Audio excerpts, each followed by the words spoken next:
hadis yang dibawa terus kitabullah wa sunnati, kitabullah wa sunnati. Kenapa? Ini hadis itu kan diriwayatkan oleh Imam Hakim dan kita Mustadraknya.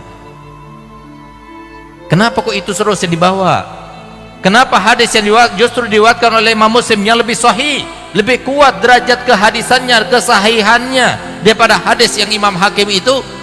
Rasulullah mengatakan kitabullah wa itrati ahli baiti. Kitabullah, pegang teguh Al-Quran, dan keluargaku. Kenapa Nabi SAW mengatakan demikian? Jawab, kenapa? Ada apa? Lalu kenapa Nabi SAW di akhir hadis itu beliau mengatakan uzakirukumullah fi ahli baiti, uzakirukumullah fi ahli baiti, uzakirukumullah fi ahli baiti. Aku ingatkan kalian ya, aku ingatkan kalian lah terkait dengan keluargaku. Hati-hati, mereka keluargaku, mereka cucuku. Dan Nabi SAW berkali-kali mengatakan aku ini adalah manusia biasa sama seperti kalian.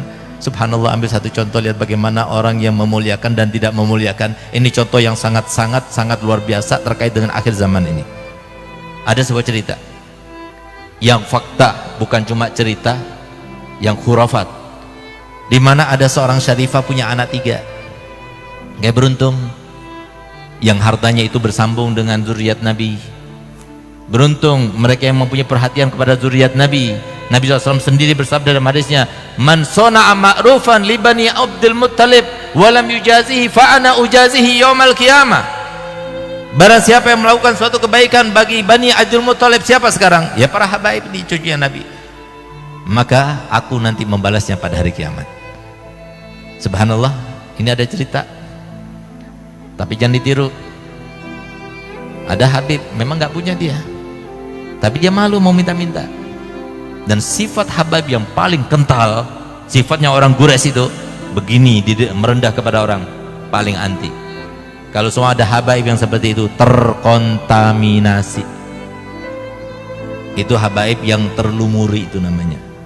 Kalau habaib yang asli enggak. Coba lihat bagaimana orang Quraisy. Kenapa sih orang Quraisy itu kalau jalan tuh harus pakai budak? Kenapa? Karena takut sampai jatuh sesuatu barang, dia nggak mau menunduk, itu nggak mau.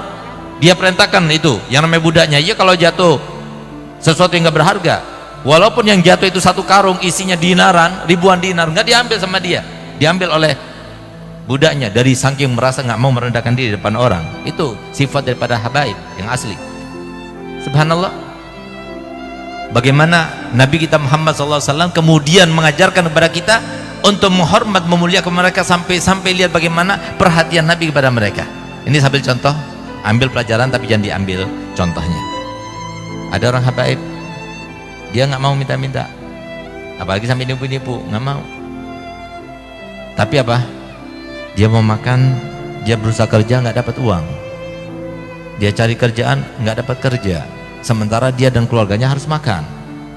Sehingga apa? Dia datang kepada seorang pedagang penjual barang-barang kelontongan seperti apa, beras, ya, sembako itu ya. Dia datang, Ji, saya mau beli berasnya Ji, tapi saya nggak punya uang, mau nggak Ji saya beli pakai kertas ini? Itulah saya katakan tadi, jangan ditiru tapi gitu. Apa isi kertasnya? Hutang kepada datukku Nabi Muhammad SAW. Hutang kepada datukku Nabi Muhammad SAW.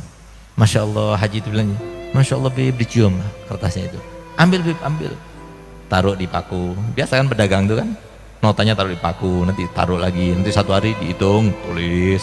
Kesian deh mereka, apalagi pas sudah capek-capek, nggak berharga lagi, sudah capek-capek nggak berguna lagi untuk Nabi Muhammad, lebih kesian lagi. Hidupnya susah, pengen mikirkan duit, cari duit terus, tapi duitnya nggak berharga. Subhanallah, numpuk 1, 2, 3, datanglah istrinya, kamu itu dibohong-bohongi. Biasalah perempuan gitu. Dia itu begini, enggak, sampai timbul juga keraguan. Namanya juga seseorang. Makanya kalau setan ya, setan yang nggak kelihatan itu kan luar biasa ampuhnya ya, di dalam membisiki seseorang, apalagi setan yang luar biasa yang kelihatan itu.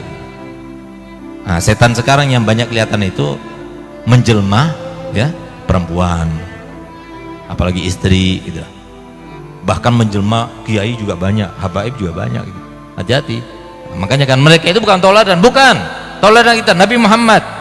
Selain Nabi Muhammad, maka ada syaratnya. Kalau mereka sesuai dengan ajaran Nabi Muhammad, tauladan kita juga. Tapi kalau nggak sesuai dengan ajaran Nabi Muhammad, bukan tauladan. Kenapa? Tauladan kita adalah Nabi Muhammad sesuai dengan perintah Allah, laqad kana lakum fi rasulillahi uswatun hasanah. Siapapun orang alimnya, kalau dia itu tidak berjalan sesuai seiring dengan ajaran Nabi Muhammad, bukan tauladan kita, tapi Nabi Muhammad adalah tauladan kita. Subhanallah, timbul keraguan dalam hatinya. Iya juga ya, jangan-jangan saya ini bohong ini. Subhanallah, malam harinya bermimpi Nabi Muhammad SAW. Pedagang itu bermimpi Nabi Muhammad. Coba lihat, diperhatikan Nabi Muhammad. Di dunia sudah dibalas oleh Allah, oleh Nabi Muhammad SAW. Apa kata Nabi Muhammad? Ji, kamu itu mau aku bayar di dunia apa di akhirat nanti? Sampai kamu itu meragukan saya tidak akan membayar hutangmu.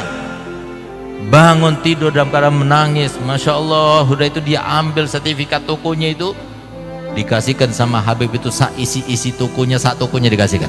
Kali ada yang mau melakukan gitu, kirim ke Bangil sana, kirim ke saya gitu. Masya Allah, coba lihat, diperhatikan. Ada lagi satu cerita, ini terkait dengan akhir zaman. Hati-hati, jangan sampai kita tertipu. Makanya kenapa Allah Ta'ala mengatakan wala taghurrannakumud dunya wala yaghurrannakum billahil ghurur.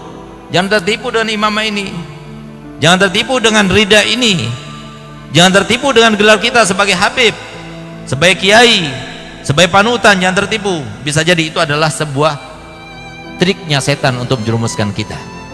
Coba lihat bagaimana ada seorang syarifah punya anak 3, suaminya meninggal, dia nggak bisa bekerja, nggak ada warisan, sehingga kemudian karena terpaksa nggak ada yang bantu. Nah ini harusnya kita cari. Ada mereka zuriat Nabi yang dia itu mau minta malu, mau kerja, dia nggak dapat kerjaan. Nah yang semacam itu kok dibantu, itu langsung nyambung kepada Nabi Muhammad SAW. Subhanallah, terpaksa nggak ada yang dimakan. Seorang ibu ibanya kepada anaknya, dia keluar. Yang paling mengetahui dengan ilmu terkait dengan kemuliaan dan kebaikan kan para ulama. Datanglah dia kepada seorang mufti di tempat itu, di negara itu, tepatnya di Irak ini terjadinya. Datang mufti, saya ini syarifah zuriat Nabi, suami saya baru meninggal, saya punya anak 3 perempuan semuanya, nggak bisa kerja kami, dan nggak ada yang bisa dimakan sekarang ini. Kami ingin meminta bantuanmu, ulurkan bantuanmu untuk kami. Apa jawaban kiai? Mana buktinya kalau kamu itu syarifah? Kalau kamu mana syarifah, buktinya apa? Dia nggak bawa bukti. Nasab mungkin waktu itu Toriko apa namanya itu, Robito itu belum ada kali gitu, sehingga belum ada nasab itu yang tercatat seperti paspor sekarang ini. Sehingga apa? Ya sudah, karena dia minta bukti, dia nggak punya bukti, dia keluar. Karena dia itu terhimpit dengan rasa lapar yang luar biasa, perutnya, dia datang kepada orang Yahudi, pedagang Yahudi, tapi dia bilang, gal aku ini syarifah zuriat Nabi. Polos, lugu, tapi nggak ada maksud. Yang polos sama lugu itu karena ada maksudnya. Ini nggak ada maksudnya. Akhirnya apa? Dihormati sama Yahudi itu, dikasih makan, dikasih ini. Kamu di sini sudah, tinggalnya di sini dulu. Sampai kamu itu merasa enak, baru nanti kami akan carikan tempat tinggal yang layak untukmu. Tinggal di situ. Malam harinya si kiai itu bermimpi. Itu yang namanya umatnya Nabi Muhammad itu daripada mahsyar, cari-cari syafaat, cari ini. Terus di situ ada surga, ada pintu-pintu surga, bahkan ada sebuah hotel atau sebuah rumah surga yang sangat mewah, yang sangat indah. Maka kemudian dia berharap itu adalah milik dia.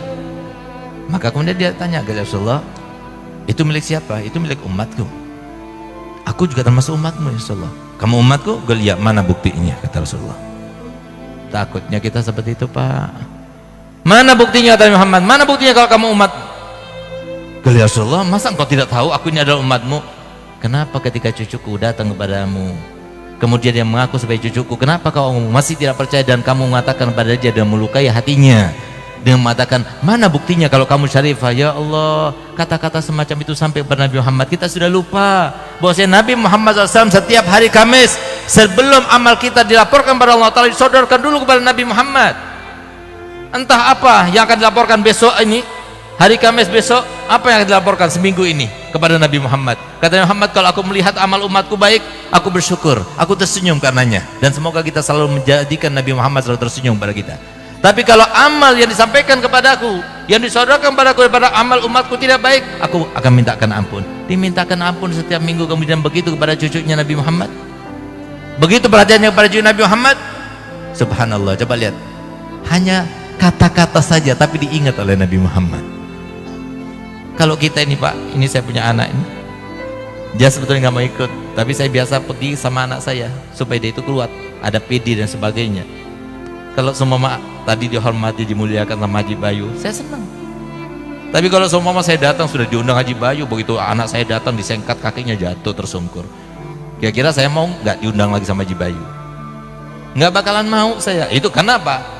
Nggak bakal saya mau balas, karena saya punya ilmu. Tapi kan saya kecewa, Masya Allah Haji Bayu, setiap saya mulai khutbah pasti saya doakan panjang lagi doanya, anak saya dijatuhkan begitu. Kan kecewa saya. Itu saya. Bagaimana dengan Nabi Muhammad? Subhanallah, coba lihat. Kemudian apa? Dia bangun dari tidurnya dalam keadaan menyesal. Lalu apa yang lakukannya? Dia pergi ke toko Yahudi itu, orang Yahudi itu. Dia bilang, ada Syarifah di sini. Gal, iya. Serahkan padaku. Kenapa harus aku serahkan padamu? Dia itu, aku bantu dia. Gal, pokoknya serahkan padaku. Gal, tidak, saya tidak akan serahkan dia. Saya muliakan dia, walaupun dia tidak seagama denganku, saya muliakan dia. Sudah, serahkan pada saya akan berikan harta yang banyak kepadamu. Gal, tidak, saya tidak akan berikan. Kenapa? Ketahuilah bahwasanya surga yang kamu lihat di dalam mimpimu itu kata Nabi Muhammad, itu adalah untukku.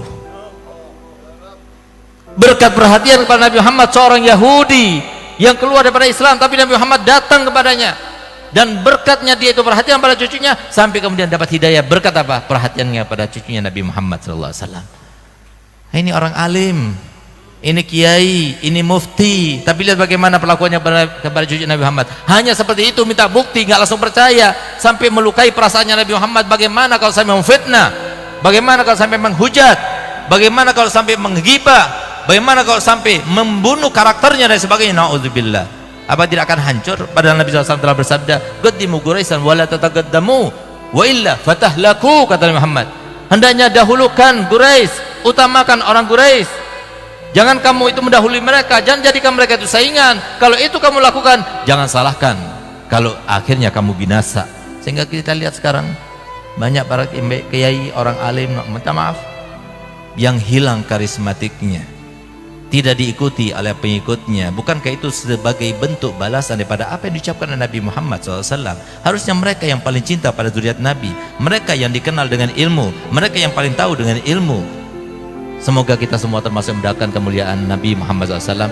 Semoga kita termasuk dicintai oleh Nabi Muhammad SAW. Semoga kita termasuk yang benar-benar menjalankan perintah Nabi, bahwa saya mendidik anak-anak kita dengan 3 hal: mencintai Nabi Muhammad, mencintai keluarga Nabi Muhammad, dan juga mencintai Al-Quran. Ya Allah, jadikanlah kami termasuk yang perhatian kepada 3 hal itu, sehingga anak-anak kami termasuk yang selamat daripada fitnah akhir zaman. Ya Allah, selamatkanlah kami semua ya Allah. Jangan biarkan kami keluar di tempat ini kecuali masing-masing di antara kami telah bermimpi Nabi Muhammad SAW dalam tidurnya sebelum meninggalnya, sehingga nanti di akhirat dia akan berjumpa dengan Nabi Muhammad SAW. Sebagaimana beliau bersabda, man ra'ani fil manam fasayarani fil yaqda. Siapapun yang melihatku dalam tidurnya, maka pasti dia akan melihatku dalam keadaan nyata. Ya Allah, berikan kenikmatan itu kepada kami semua ya Allah. Jangan biarkan keluar dari kami kecuali mereka semua yang termasuk dicintai oleh Nabi Muhammad SAW. Ya Allah, jadikanlah, selamatkanlah kami, selamatkanlah keluarga kami, selamatkanlah keturunan kami, selamatkanlah seluruh kaum muslimin siapapun mereka ya Allah, daripada fitnah akhir zaman, fitnah politik, fitnah jabatan, fitnah dunia, fitnah perempuan,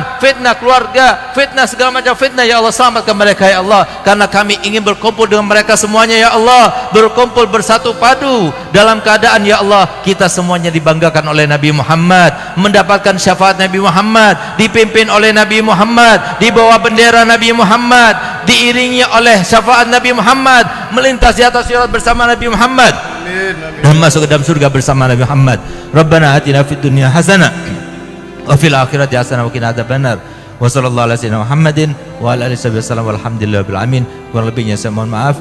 Wabillahi taufiq wa hidayah. Wassalamualaikum warahmatullahi wabarakatuh.